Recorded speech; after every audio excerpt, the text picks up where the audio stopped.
अच्छा सर जी, ये जो अभी मुबैना तौर पे एक बयान सामने आया है, पहले हनीफ अब्बासी ने कहा कि इमरान खान का एडवांस फातिहा पढ़ लिया जाए, और फिर इख्तियार वली ने कहा है कि हम इमरान खान तुम्हें भी नहीं छोड़ेंगे, और सुहेल अफरीदी जो चर्च के सूटे लगा के आया तुम्हें भी नहीं छोड़ेंगे। ये छोड़े देने वाला कॉन्टेक्स्ट किस सेंस में आता है? एज ए लीगल ओपिनियन आपसे पूछ रहा हूँ। देखिए, बयान देने वालों की अपनी कोई हैसियत नहीं है। इख्तियार वली एक बेख्तियार शख्स है। उसने हल्के में जिस शख्स के ख़िलाफ़ इलेक्शन लड़ा, परवेज़ खटक, उसको उन्होंने वज़ीर बना दिया और ये कोऑर्डिनेटर है। 30 साल इसने नवाज शरीफ के, शहबाज शरीफ के इसने नारे लगाए। उन नारों का सिला इसको क्या दिया कि इसको परवेज़ खटक का, जिसके ख़िलाफ़ इसने इलेक्शन लड़ा, उसका PRO लगा दिया। हनीफ अब्बासी की अपनी क्या औकात है? आप कैमरा लेकर मेरे साथ आ जाएँ रावलपिंडी में, मुझे 100 आदमी इकट्ठे करके दिखाएं जो ये कह दें कि हमने हनीफ अब्बासी को वोट दिया है। ये झूठे लोग हैं, जाली लोग हैं, मैंडेट छीन कर आए हैं। इनकी अपनी कोई हैसियत नहीं है, इनकी अपनी कोई अहमियत नहीं है। इस तरह के लोगों के बयान, इस तरह के लोगों के बयानात अपनी जो है इम्पोर्टेंस दिखाने के लिए दिए जाते हैं। इनकी कोई अहमियत नहीं है, ना हम इनको इस काबिल समझते हैं कि इनका जवाब दिया जाए। हाँ, जो आपका बात है कि इसके खिलाफ हमने कोई कार्रवाई क्यों नहीं की। सर पहले मुझे लीगल पॉइंट ऑफ व्यू बताइएगा कि मैं तुम्हें नहीं छोड़ूंगा, ये किस कॉन्टेक्स्ट में एज ए कानूनी पॉइंट किस पॉइंट की तरफ जाता है इशारा? ये देखिए, ये लीगल ज़बान में तो सीधी सीधी धमकी दी जाती है, लेकिन जिस किस हद तक की धमकी होती है? कत्ल की धमकी है, किसी को जान से मारने की धमकी होती है, किसी को नुकसान पहुंचाने की धमकी होती है। लेकिन जिस प्लेटफार्म से उन्होंने ये बात की है वो एक सियासी जलसा था। मेरे ख्याल से इंतखाबी जलसों में जब इलेक्शन का माहौल हो, इस तरह के बयान दिए जाते हैं और इस तरह के बयानात का जवाब देती है आवाम। कल 23 फरवरी को जिस हरीपुर में उन्होंने ये धमकी लगाई है, कीदड़ बत्तियाँ लगाई हैं, मैं भी मौजूद हूँ, आप 22 नवंबर इंशाल्लाह कल आपको 23 नवंबर को हरीपुर की आवाम इन धमकियों को उनको जवाब देगी। इमरान खान को उन्होंने पहले भी वोट दिया है, वो आगे भी वोट देंगे।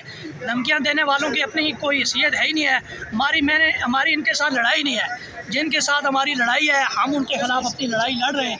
ये बुनियादी तौर पर मोरे हैं, ये सहूलतकार हैं, ये इस्तेमाल हो रहे हैं, ये रोएंगे। एक वक्त आएगा जब यही जो सलूक ये आज उनके साथ मिलकर बाकी अपने मुखालफिन से कर रहे हैं, वो वक्त दूर नहीं है जब इनके साथ भी यही सलूक किया जाएगा। इनके बनाए हुए कानून इन पर इस्तेमाल किए जाएंगे, इनकी की हुई तरमीमें इनके खिलाफ जाएंगी। ये वक्त की लाठी है, ये वक्त गुजर जाता है, हमारा भी गुजर गया है इंशाल्लाह इनका। अच्छा, अगला सवाल ये है कि जो आप कह रहे हैं कि इनकी पब्लिक में कोई वैल्यू नहीं है, से नहीं है, रात को जो कैप्टन सफदर ने एक जलसा किया है, वो तो बहुत बड़ा जलसा किया उन्होंने, और वहाँ पे जो तकरीरें हुई हैं लोगों ने बड़ा जो है अप्रिशिएट किया गया है, और वहाँ पे जो आपकी हुकूमती कारकर्दगी गई है वहाँ पे उन्होंने खोला है, उसको बाकायदा तौर पे खोला। लोगों ने बड़ी, आप कहते हैं वहाँ पे तो लाखों के हवाले से आवाम आए और विजुअल्स आपके सामने पड़े हैं, उठा के देख सकते हैं। इतनी आवाम फिर कैसे आ गई उनके साथ? देखिए, कैप्टन सफदर साहब के बारे में क्या बात करें, दरवेश आदमी है, उसको खुद घर से निकाला हुआ है। जिस बंदे को खुद घर नहीं जाने दे रहे, वो क्या आवाम इकट्ठी करेगा? वो हवाई लगाता है, वो कहता है कभी मानसरा में हरीपुर एयरपोर्ट दूंगा, कभी हरीपुर में एयरपोर्ट दूंगा। उसकी इसी हरकतों की वजह से उसने नवाज शरीफ को मानसरा ले जाकर जलील किया और नवाज शरीफ भी रसवा हुआ, कैप्टन सफदर भी रसवा हुआ। अब उस बेचारे की सियासी हैसियत ये है कि उसकी बीवी पंजाब की वज़ीर आला है, लेकिन उसके लिए पाबंदी है कि वो पंजाब में दाखिल नहीं हो सकता। वो बेवकूफ़ बना रहा है। ना हज़ारे के लोग पहले कैप्टन सफदर के कहने पे बेवकूफ़ बने, उन्होंने नवाज शरीफ को जो इबरतनाक शिकस्त दी है, इससे बड़ी शिकस्त कल हुकूमत को होगी, इससे बड़ी शिकस्त बाबर नवाज को होगी, इससे बड़ी शिकस्त पूरे टोले को होगी जो जाली ऐलानात कर रहे हैं, हवाई ऐलानात कर रहे हैं। न इन ऐलानात की, न इन जलसों की जो हुकूमत के बलबोते पे ऐलानात करके जमा की हुई, इनकी कोई अहमियत वैल्यू नहीं है। पब्लिक 8 फरवरी को भी इमरान खान के साथ थी, पब्लिक आज भी इमरान खान के साथ है।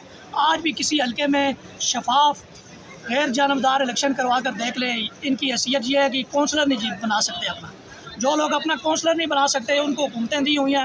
हुकूमतें देने वाले कौन हैं? आप भी जानते हैं, हम भी जानते हैं। हमने हर माज पर उनके ख़िलाफ़ लड़ी है। हम कानून की हुक्मरानी चाहते हैं, हम रूल ऑफ लॉ चाहते हैं, हम आइन की बालादस्ती चाहते हैं, हम वोट को इज़्ज़त देना चाहते हैं। ये जंग हम लड़ेंगे, लड़ते रहेंगे। ना हम पहले बाज आए, ना आइंदा बाज आएंगे। इमरान खान के साथ थे, हैं, रहेंगे। इमरान खान जदोजहद वाला आदमी है, ना वो हिम्मत हारेगा ना हारेगा। जो मायूसी फैलाई जा रही है आइनी तरमीमें करके, मैं आपको बताना चाहता हूँ कि ये आइनी तरमीमें नहीं रहेंगी।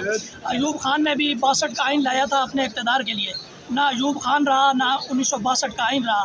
जनरल ज़ियाउल हक ने भी 8वीं तरमीम की थी अपने इक़्तिदार को दवाम देने के लिए। आज जनरल ज़ियाउल हक का नाम लेने वाला भी कोई नहीं है, 8वीं तरमीम भी कोई नहीं है। मुशर्रफ ने भी अपने इक़्तिदार के लिए 17वीं तरमीम की थी। क्या आज कहीं मुशर्रफ का नाम लेने वाला कोई है? कोई है जो 17वीं तरमीम के बारे में बात करे?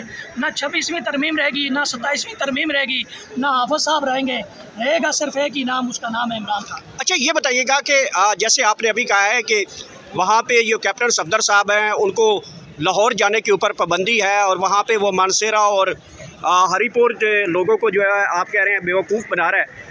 तो रात को जो जलसा किया उसमें तो उन्होंने होर सुना सलीम हो तो कुत्ता कुत्ता गई है। वो कराची से एक बंदा उन्होंने आर्टिस्ट मंगाया था, तो उसको तो बड़ा लोगों ने पसंद किया है। तो क्या समझते हैं कि अब मुस्लिम लीग नून के जलसे में कभी जो है चाँद फ़तेह अली ख़ान आ जाते हैं, कभी जनाब जो है होर सुना सलीमो वो आ जाते हैं, कभी अल्लाह रखा पेप्सी आ जाते हैं। ये जो कारकुन हैं इनके कोई टिपिकल कारकुन हैं, इन्हीं लोगों को सुनने आते हैं। देखिए, इन लोगों का मुस्लिम लीग नून के साथ कोई तल्लुक़ नहीं है। मुझे नवाज़ शरीफ पर, उसकी जमात पर तरस आता है कि वो जमात जिसको पाकिस्तान की अवाम ने 2 ताई अक्सरियत भी दी थी, वो किस हैसियत में 2 ताई अक्सरियत मिली थी ये भी एक डिबेटेबल क्वेश्चन है, लेकिन उनको मैंडेट मिला, 2 मरतबा 2 ताई अक्सरियत मिली। अब उनका आलम यह है कि वो बैसाखियों के सारे जब इक़्तिदार में आए, 17 सीटें लेकर हुकूमत में फरमान हुए, तो अब पाकिस्तान में कोई उनका नाम लेने वाला है नहीं है। अब इस तरह के कंसर्ट कराए जाते हैं मुस्लिम लीग नून के नाम पर, इस तरह के जोकर बुलाए जाते हैं, इस तरह के कॉमेडियन बुलाए जाते हैं। वो उनको सुनने के लिए, लोग सिर्फ कॉमेडी सुनने के लिए आते हैं, लुत्फ़अंदोज़ होने के लिए आते हैं। अब कैप्टन सफदर और नवाज़ शरीफ की तकरीरें तो किसी ने सुनी। अब सलीमी और वो जिस कैरेक्टर्स का आप नाम ले रहे हैं, चाँद फ़तेह अली ख़ान, इस तरह के जोकरों को लोग एंटरटेन के लिए आते हैं। महंगाई, बेरोज़गारी की वजह से लोग तंग हैं। थोड़ी देर के लिए अगर वो आकर किसी जलसे में मुस्कुरा जाते हैं तो मैं कहता हूँ उनको मुस्कुराने दें। अच्छा सर, ये बताइएगा इस वक्त रात जैसे वो सलीमो आया हरीपुर जलसे के अंदर और उसने वो अपना जो उनका एक मकामी ज़बान के अंदर उन्होंने जुमले कहे, उसके बाद लोगों ने चाहत फ़तेह अली ख़ान की तस्वीरें और साथ नवाज़ शरीफ की तस्वीरें कही हैं कि इनमें से मकबूल लीडर कौन है, तो लोगों ने सबसे ज़्यादा जो वोट है वो चाहत फ़तेह अली ख़ान को दिए हैं। तो नवाज़ शरीफ की क्या मतलब है कि मकबूलियत कम होगी है क्या? मैं समझता हूँ कि इस वक्त जो चाँद फ़तेह अली ख़ान की मकबूलियत है वो नवाज़ शरीफ से 100 गुना ज़्यादा है। उसकी वजह क्या है? चाँद फ़तेह अली ख़ान एक ऐसा करैक्टर है जो लोगों को थोड़ी देर के लिए हंसाता है, एंटरटेन करता है, उसके बाद रुलाता है। मियाँ साहब की हालत जो है वो काबिल तर्स है। अच्छा। मैंने 2 सालों में मियाँ साहब के मुंह से मास्क उतरा वो नहीं देखा। उनकी हालत ये है कि वो 50-100 लोगों में मास्क उतार कर नहीं जा सकते, वो लोगों को फेस नहीं कर सकते। लोगों को, जिन लोगों के सामने उन्होंने वोट को इज़्ज़त दो का नारा लगाया था, वो लोग सवाल पूछते हैं कि मियाँ साहब हम तो वोट को इज़्ज़त देने के लिए तैयार हैं, तो आप वोट को इज़्ज़त क्यों देना चाह रहे हैं? आप वोट को इज़्ज़त दे के वोट को इज़्ज़त क्यों देना चाह रहे हैं? इसलिए अगर आप मुवाज़ना करना चाह रहे हैं चाँद फ़तेह अली ख़ान को और नवाज़ शरीफ का, मैं समझता हूँ कि चाँद फ़तेह अली ख़ान मियाँ नवाज़ शरीफ से बड़ा अदाकार है। और अगर नवाज़ शरीफ दोबारा इस इलेक्शन यहाँ से लड़ते तो क्या वो जीत जाते हरीपुर से? वही नतीजा होता जो उनके साथ लाहौर में यास्मीन राशिद ने किया है, वही नतीजा होता है जो मानसेरा में मुस्तासिब अली ख़ान ने किया है। नवाज़ शरीफ पाकिस्तान की अवाम का एतमाद खो चुके हैं, ना पाकिस्तान की अवाम उनके साथ है, ना पाकिस्तान के लोग उनके साथ हैं। वो ये समझ गए हैं कि अब मैं सिवाय बूट के अलावा मेरे पास कोई ऑप्शन नहीं है और वो चमका रहे हैं और ज़बरदस्त तरीके से।